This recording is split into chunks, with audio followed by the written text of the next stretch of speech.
The bishops need to understand that, that we can't be played.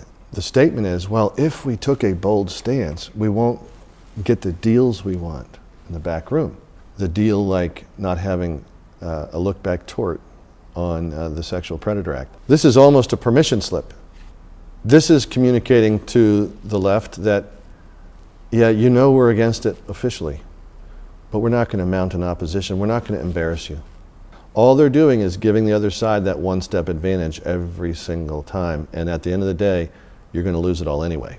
The Maryland Catholic Conference is doing virtually nothing about these abortion bills. They basically said, okay, we're not going to deal with these abortion bills if you squash the hidden predator bill and keep people from suing the diocese because we're going to go bankrupt, although they own the land rights from downtown Baltimore out into Allegheny County. Okay, so the Archdiocese of Baltimore is not going to go bankrupt from being sued by anybody. Archbishop Lurie, sorry, the guy's just looking like a crook.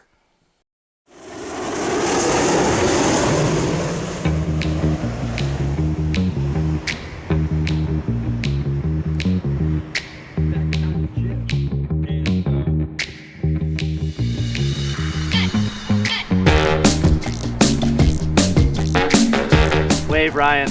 Hi. Ronan, wave. Turf War.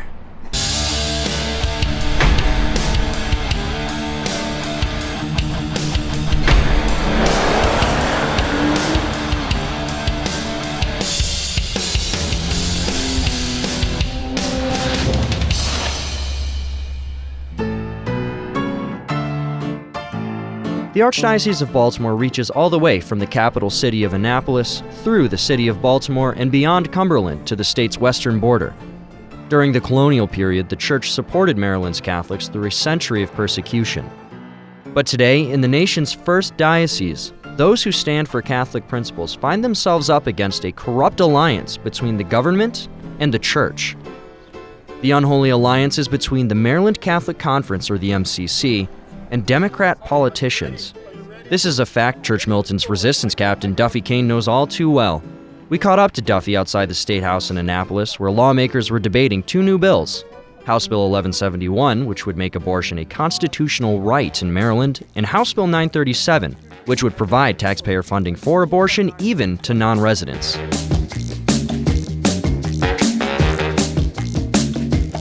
What do you think of 1171, adding abortion as a constitutional amendment? Well, that was, people in the House had that. Right? But what do you think of that? Well, I don't think it was necessary particularly. I mean, it's been the law in Maryland since 1991. But making it a constitutional amendment would make it nearly impossible to fight any other abortion legislation in the state of Maryland. Bill 937 is going to Governor Larry Hogan's desk. Mm-hmm. Okay, that is going to give $3.5 million a year to train literally anybody, non-medical professionals, to give abortions and allow anybody from any state to come to Maryland to get an abortion at expense of taxpayers in Maryland. Well, Do you think that's a good idea? Well, I don't know if I see the bill exactly that way, but I don't know how you can't when all you got to do is go to the Maryland website, hit fiscal policy, and read the legislation. Well, I'm not anti-abortion. I think it ought to be carefully considered. Well, but it's okay to take taxpayer monies and fund abortion for anybody from any state? Well, we don't have a bill that would fund it for people. 937 allows anybody Well, from I any don't know state. what's in 937. I haven't seen it, and I haven't voted for it, so I don't know what that is. Okay, so you're saying that you didn't vote for that legislation? For 937? Yeah, 937 that's going to Governor Hogan's office this week. No, that's a... House it bill. doesn't have funding in there for it. There's no funding in that bill. At $3.5 million a year? Yeah, it was in the Finance Committee. Well, I don't know of any funding for abortion.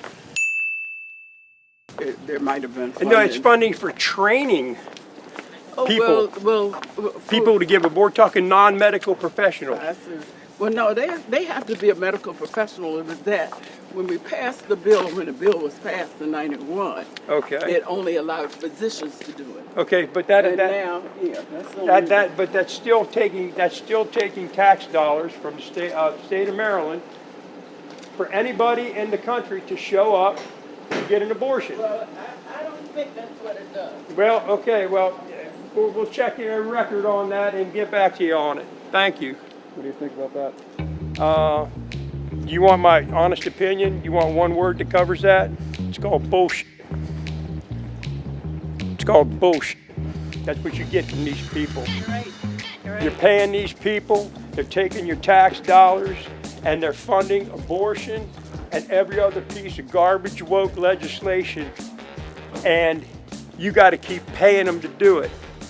Or they send a guy with a gun to your house to take your property.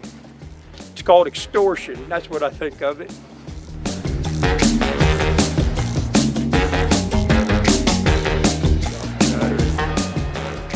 Don't Porky Pig on me. I don't know what I'm going to do, brother. I've never done this before, but I'll do my best. All right, here we go. Church Militant's own Joe Gallagher, as we said off the top of the show, is in the Terrapin State right now on special assignment and is standing by live at the state capitol of Annapolis. Joe. We are not only here with a Resistance member, we're here with the Resistance Regional Captain, one of two, Duffy Kane. I'd say that we've become pretty good friends over the time. Past couple of years. Duffy, we're out here. We're looking at a lot of the things going on when it comes to the legislation here, especially House Bill 937, 1171, all those things, and the relationship that has with all of the Catholics involved. So if you could share a little bit about that. Well, the Catholics that I'm involved with right now, we're getting a constituency to begin to affect the testimony in the legislation and giving instruction on how basically citizens can take back their constitutional republic, but more importantly, how Catholics can begin to actually fight abortion legislation at the legislature level, in the House and the Senate. So my wife and I, Rochelle, are basically getting those teams together right now. All right, guys, we'll be back tomorrow and later on this week with much, much more. Absolutely, that's why you're there. Joe, please tell Duffy thank you very much for coming on there. He's stepping out of his house into the cool spring evening there. But Dom, thank you very much, and thank you especially for all of the work that he is doing. When we come back, Are we clear? Boris said thank you, by the way. Said that was awesome. Hey Hey. guys, Dan Cox. Doug? Hey, Duffy. Duffy. Dan Cox. Okay. Nice. Dan That's Cox. Great. We're going to be on your Westminster Carroll Campaign. County. Thank you. Yes. Yeah, we're going to help you get. He's running We're for so- governor. Is this the best way to reach you and try and get a hold of you? You know, it's funny. I just ran out of my campaign cards, so that's all I have. But let me give you my cell. Sure. Are you Well, trying to get him in on the documentary? If we can, Yeah, absolutely. that'd be Yeah, great. that'd be awesome. Sure. We're doing All shooting. right. It's tomorrow, Friday, and Saturday. If we could get Okay. some time to. I can probably give, if you're interested, I could give you a little bit of an insight on what we deal with down here. Because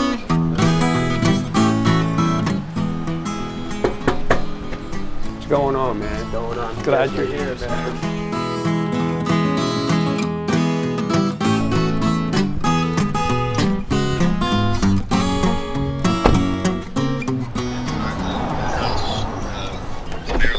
State House. Okay. Unless you would prefer something else, you're the one with the equipment. No, I think that would be awesome. I think that would be it would allow us for some great footage. I think the State interview House. would look really, really good as well. Did you say the State House? State Okay, House. good. We will, want me to just text you when we get into the building? Sure. All right, see you soon. All right, thanks. Let's do this. This one too? No. Watch your head, Duffy. Look out, Duffy. Man, we can't take you anywhere.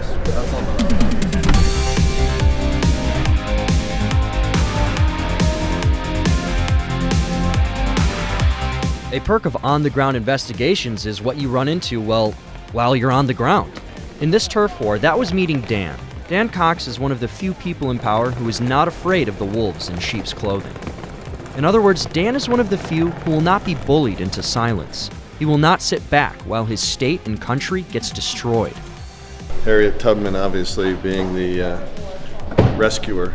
Interestingly, she carried a gun, was Republican, and saved hundreds, if not thousands, of lives Frederick Douglass is well known for his oratory in defense of life, liberty.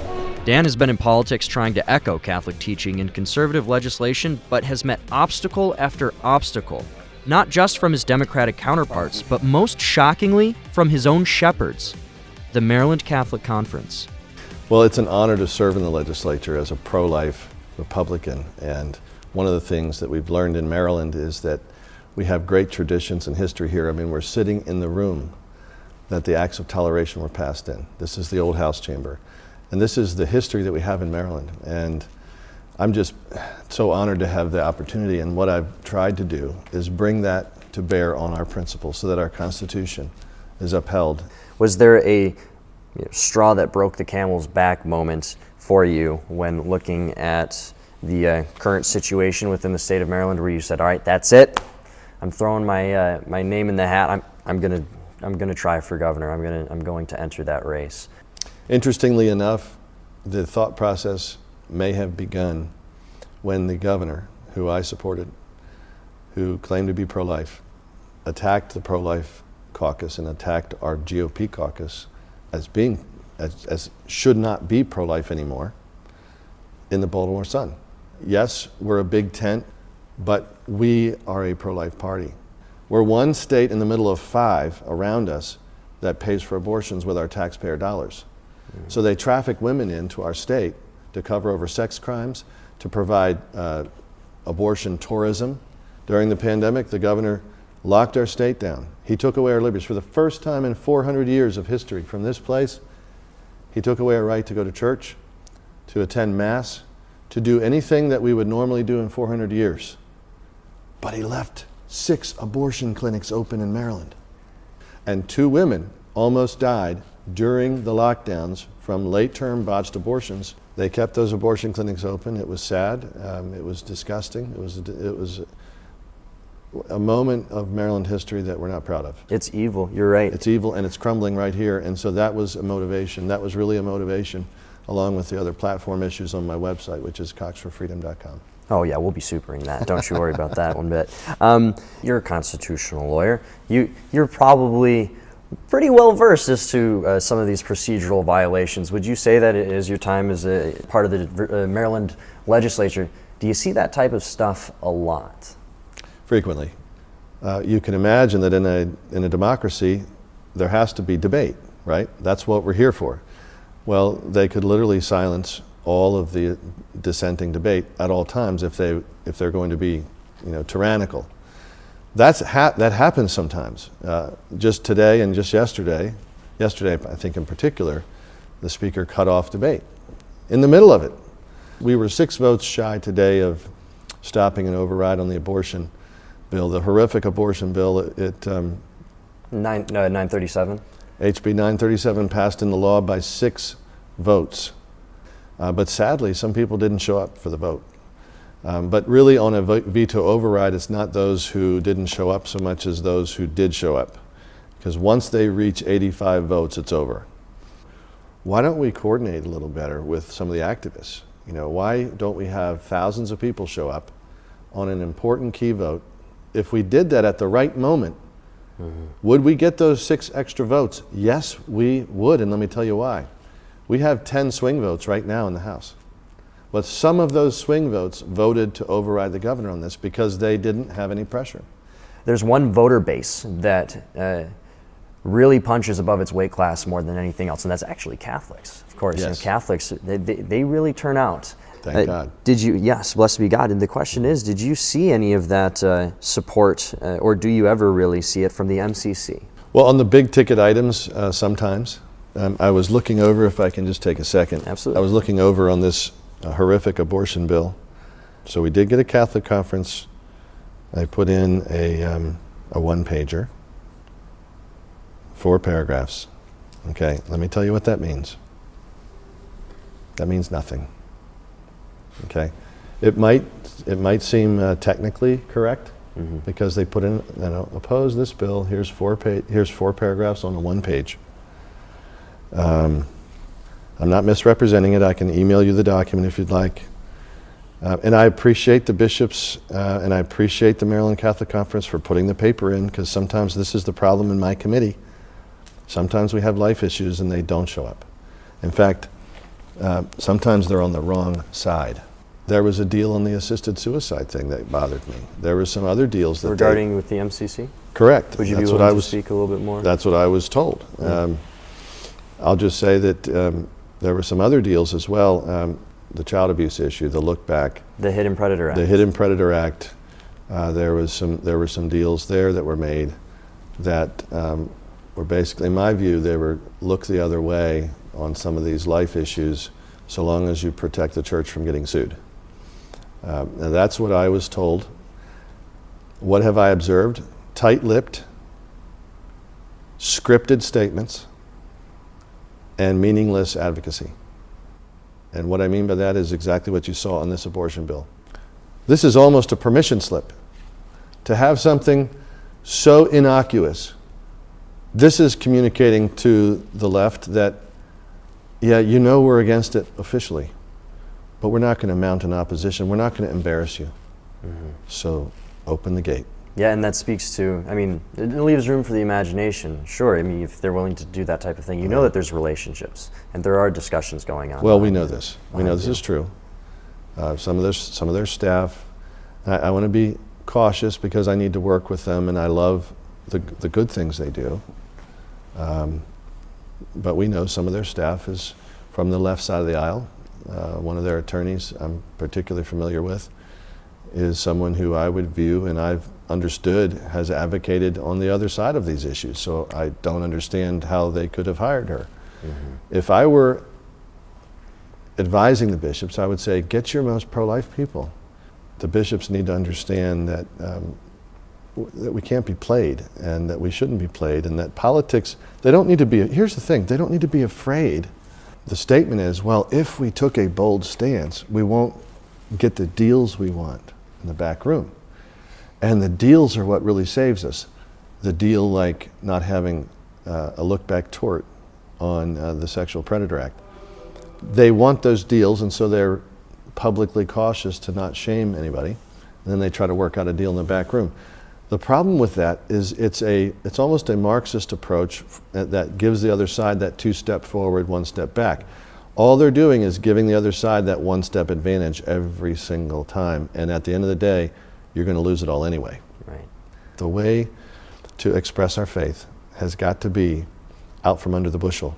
Our candle has to be lit. It's got to be clear. It's got to be bright. And light will cause the darkness to flee.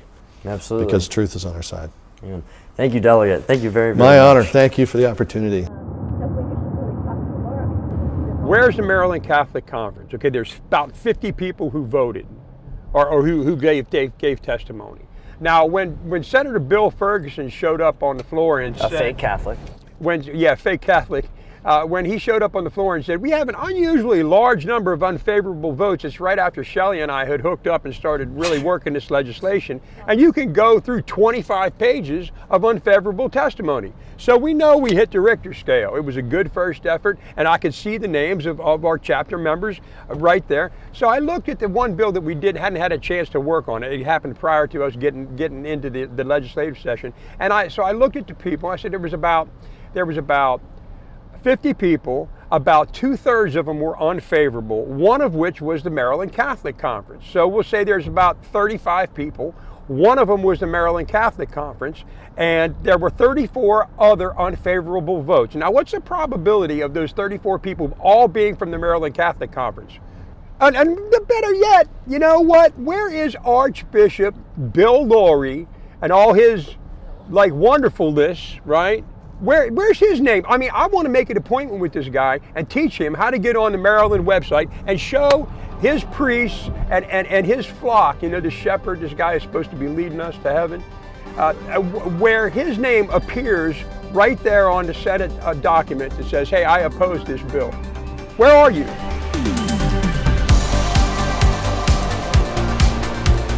In the current political climate, all seems lost. So many Americans feel as though they don't have the power to make any difference. But this is a lie. We the people do have the power to affect change in the church and in the culture. There are few people who know how to mobilize a grassroots base in a way that successfully disrupts the global agenda like this seasoned politician. He even wrote a book on how to do so. And it makes sense considering he spent over 2 decades as a delegate in the Commonwealth of Virginia. Hearing none, the chair will recognize the distinguished gentleman from Prince William, Mr. Marshall. Thank you, Mr. Speaker, and I know you'll put me on the Appropriations Committee. He is also one of the originators of the Hyde Amendment, a historic landmark in the pro-life battle. Bob Marshall blazed the trail for today's conservative.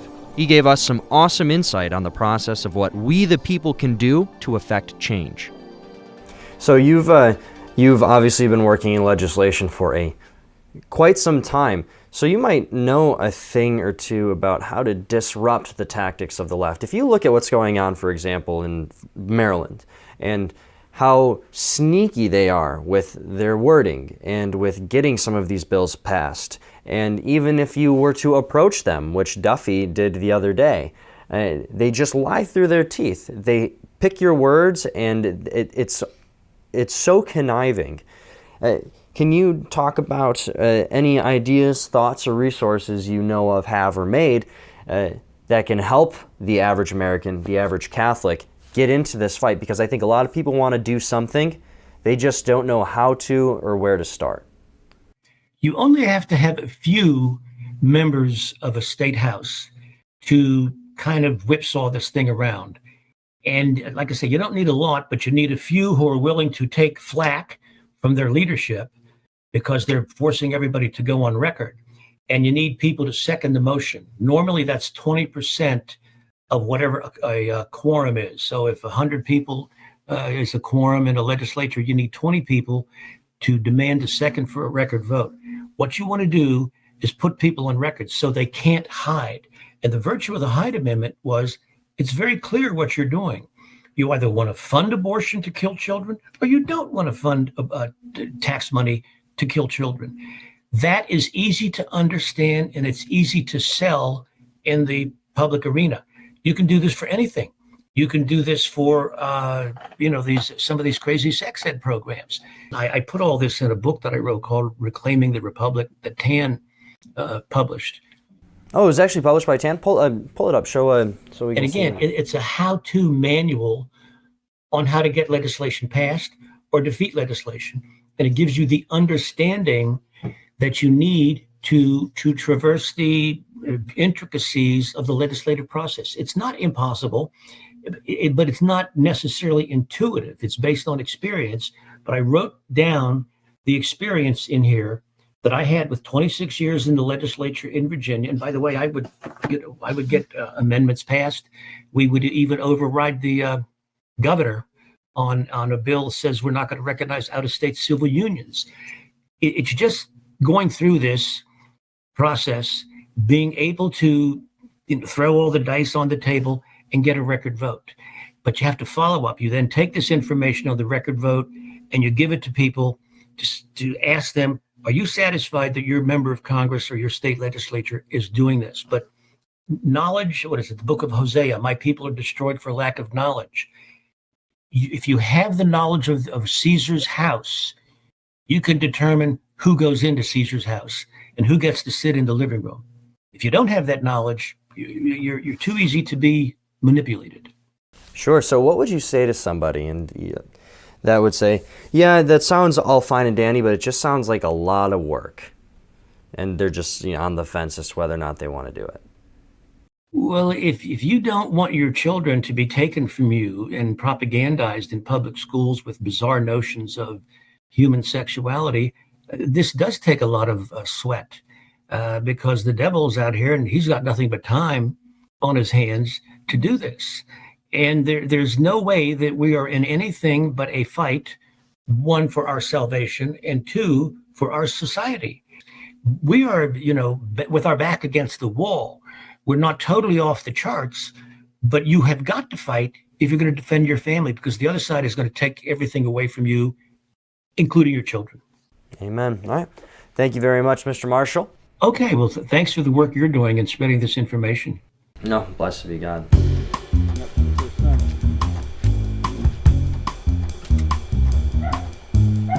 There are few pro-life institutions that do not bow to the almighty dollar or to the intimidation of bully bishops. One such organization is Defend Life.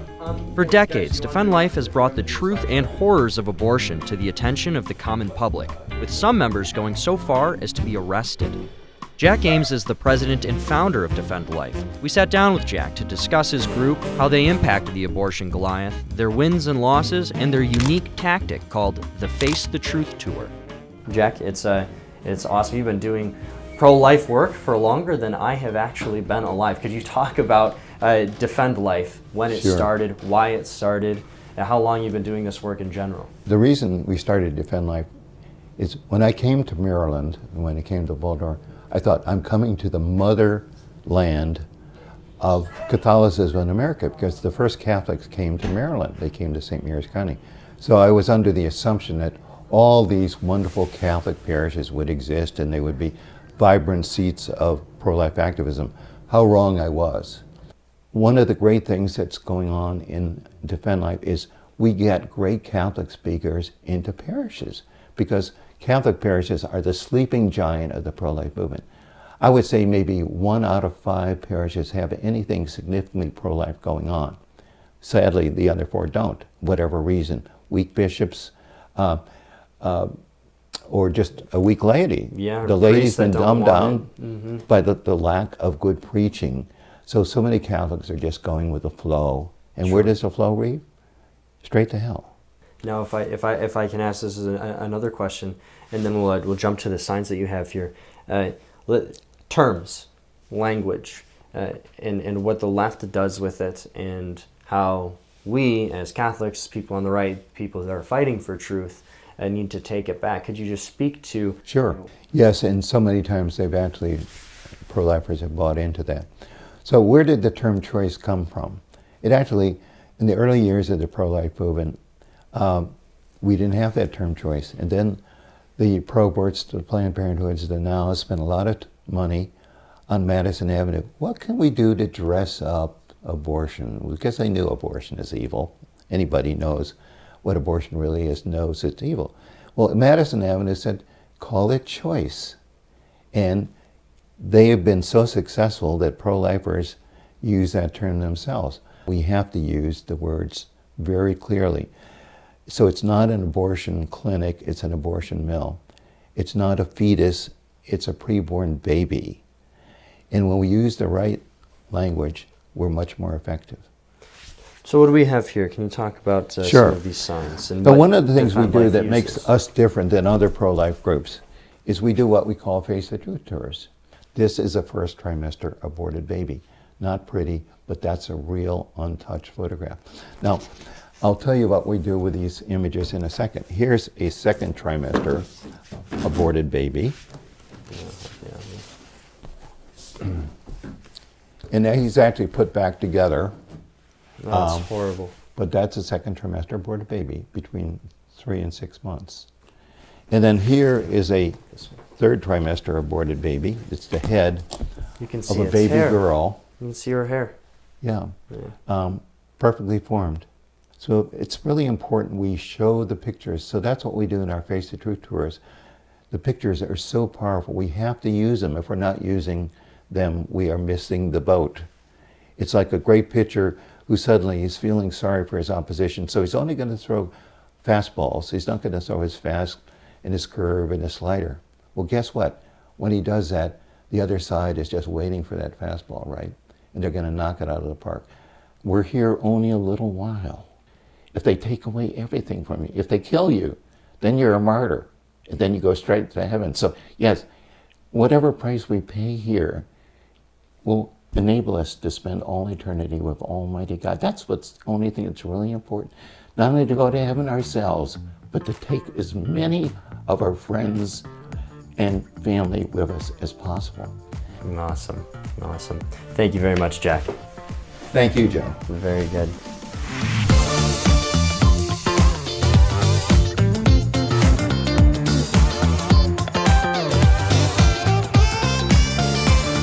Church Militants Resistance is structured based off of dioceses. Every diocese has a chapter. And because resistance has grown so much, blessed be God, We have implemented an additional tier of leadership for our regions. Regional captains oversee multi-state conglomerates, therefore, they oversee multiple chapters, sections throughout the country. After their effective work in Church Militant's legal battle with Baltimore and the Miku Pavilion for our Enough is Enough rally, Duffy and Roe Kane not only had the Baltimore chapter of Resistance, but each Kane oversees a specific region. From Florida to Maine, the Kanes are the go-to leaders for roughly a third of Resistance chapters. We spoke about the need to fight, the future, resistance, and how bad things really are in the state of Maryland. Why do people choose to fight when you kind of really don't have to? Why try and get involved to the extent that you are? We choose to fight because we believe in God. On the other end of the spectrum, they don't believe in God, or they are poorly catechized or poorly schooled on what God is, and or they've made up a version of God that kind of works for what their lifestyle. Okay, so the bottom line is that we believe in the deposit of faith of the Catholic Church. So let's talk a little bit, if we can, as to what you guys have seen, heard, discussed with some of your sources. From what you've seen, the Maryland Catholic Conference doesn't seem to be doing the Maryland Catholic thing. Conference thing. So 937 was the abortion bill that was up for veto, and Governor Hogan vetoed the bill actually last night. And then Maryland Catholic Conference put out a statement a couple of days ago that said, you don't need to really bother calling. It was kind of sneaky the way that they had written it, but basically it was, don't bother calling the governor and hounding the governor because he's going to veto this bill anyway, and they can't override the veto because it's his last term, and they would be able to not override the veto.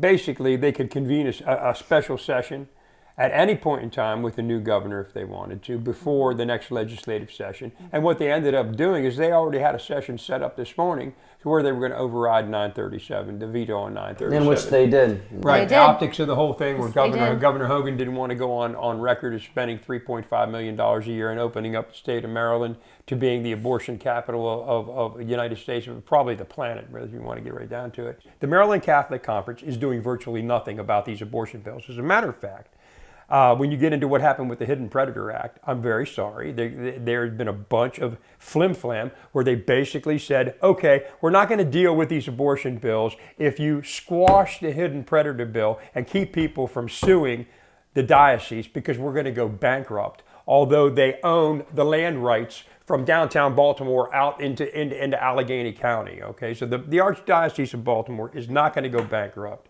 from being sued by anybody. Archbishop Lurie, sorry, the guy's just looking like a crook. There is an attack on every single thing that is good, true, and beautiful. Yes. Everywhere. It could be Everywhere. from your children to the rights as a parent to be able to teach, direct, and raise your children in the faith. It's the attack on procreation. It's the attack on religion. It's everything. Everything that's good is under attack. To see all of this filth and all of these attacks, it's really stressful, but it always centers back and comes back to one soul at a time, and being able to just grab the person in front of you and reflect Christ to them, because everybody wants to just change the world, but nobody understands that you change the world one soul at a time. You change it locally. You change it by being the kind of people that'll stand there and field phone calls all night, just trying to teach people that they can gain a hold of their constitutional republic. Our founding fathers gave us a republic that it is not a spectator sport. We can change the world, man. If it's to be, it's up to me. I've got to do everything I can do to lead that. I'm just grateful to be able to do this, to be in this fight, and to just wake up and love my husband, love God, and move forward. I'm grateful that there's a platform out there for a springboard for literally anybody who really, really wants to do it. And it's Church Militant. It's what Michael Voris and his mother's prayer for her son. That is something that is bigger then I think that anybody at Church Militant, even Michael Wars, I think it's bigger than the sum of its parts. We are the church militant. That's what Right. we are. This isn't some like, okay, time to escape. That people act as if we're already in the church triumphant, and that this isn't all a fight, that this isn't all a battle, when that couldn't even be close to true. I think a lot of my time will be in church purgative. But alrighty, yeah, that's it. We're good. We're good. We're good. We're good. First thing I remember knowing is a lonesome whistle blowing and the youngest dream of going out to ride on a freight train leaving town, not knowing where I'm. Are you filming? Yeah. I'm not as tough or as good looking as I used to be. Okay. But his arms. Well, let's just. Okay, tell me when you're ready. All right. One. Just you, bro. You count it down. 1, 2, 3, go. Okay, go. Tell me when you're ready. Oh, you got it. And I turned 21 in prison doing life without parole. No one could steer me right, but Mama tried. Mama tried to raise me better. But a pleading I denied. That leaves only me to blame, but Mama tried. That leaves only me to blame, but Mama